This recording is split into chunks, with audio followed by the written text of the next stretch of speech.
ಬೆಳಗಾವಿ ದೇಸೂರು ಗ್ರಾಮ ಪಂಚಾಯಿತಿಯಲ್ಲಿ S T ಕೆಟಗರಿಯಲ್ಲಿ ಆರಿಸಿ ಬಂದಂತಹ ಮಹಿಳಾ ಅಧ್ಯಕ್ಷೆ ಲಕ್ಷ್ಮೀ ದೇವಪ್ಪ ಪಿರ್ನೋಡಿ ಇವರ ಕುರ್ಚಿ ಮೇಲೆ ಕೂತು ಅಲ್ಲಿ ಪಂಚಾಯಿತಿ ಸದಸ್ಯ ಆದಂತಹ ರಾಮ್ಜಿ ಚವಾನ್ ಅವರು ಅವರ ಕುರ್ಚಿ ಮೇಲೆ ಕೂತು ಮಹಿಳಾಧ್ಯಕ್ಷರ ಚೇರ್ ಮೇಲೆ ಕೂತ್ಕೊಂಡು ಅವರಿಗೆ ಅವಮಾನ ಮಾಡುವಂಥ ಕೆಲಸ ಮಾಡ್ತಾಯಿದ್ದಾರೆ.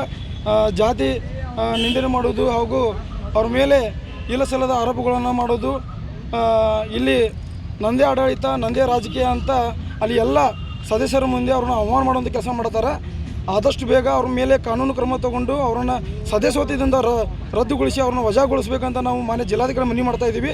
ಈಗಾಗಲೇ ಆ ಮಹಿಳಾ ಅಧ್ಯಕ್ಷರು ತಾಲೂಕು ಪಂಚಾಯತಿಗೆ ಮನವಿಯನ್ನು ಕೊಟ್ಟಿದ್ದರು, ಆದರೆ ಯಾವುದೇ ಥರದ ಪ್ರತ್ಯುತ್ತರ ಬಂದಿಲ್ಲ. ಆದ ಕಾರಣ ನಾವು ಇವತ್ತು ಬೆಳಗಾವಿ ಜಿಲ್ಲಾಧಿಕಾರಿಗಳಿಗೆ ಮನವಿ ಮಾಡುವ ಮುಖಾಂತರ ಹಾಗೂ ಜಿಲ್ಲಾ ಪಂಚಾಯತಿಗೂ ಕೂಡ ನಾವು ಮನವಿ ಮಾಡ್ತಾಯಿದ್ದೀವಿ. ದಯವಿಟ್ಟು ಮಾನ್ಯ ಜಿಲ್ಲಾಧಿಕಾರಿಗಳು ಆ ಮಹಿಳಾ ಅಧ್ಯಕ್ಷರಿಗೆ ನ್ಯಾಯ ದೊರಕಿಕೊಡಬೇಕಂತ ನಾವು ತಮ್ಮಲ್ಲಿ ಕಳಿಕಳಿಯಿಂದ ವಿನವಿ ಮಾಡ್ಕೊಳ್ತಾ ಇದ್ದೀವಿ. ಇದ್ರ ಬಗ್ಗೆ ಏನಾದರೂ ಅವ್ರಿಗೆ ನ್ಯಾಯ ಸಿಗದೆ ಹೋದಲ್ಲಿ ನಾವು ಇಲ್ಲೇ ಉಪವಾಸ ಸತ್ಯಾಗ್ರಹವನ್ನು ನಾವು ಹಮ್ಮಿಕೊಳ್ತೀವಿ ಅಂತ ನಾವು ತಿಳಿಸ್ತಾ ಇದ್ದೀವಿ. ನಮ್ಮ ಹೆಸರು ಮಹೇಶ್ ಶಿಗೇಳಿ, ಕರ್ನಾಟಕ ಪರಿಷತ್ ಪಂಗಡ ವಾಲ್ಮೀಕಿ ರಾಜ್ಯ ಘಟಕದ ರಾಜ್ಯಾಧ್ಯಕ್ಷರು.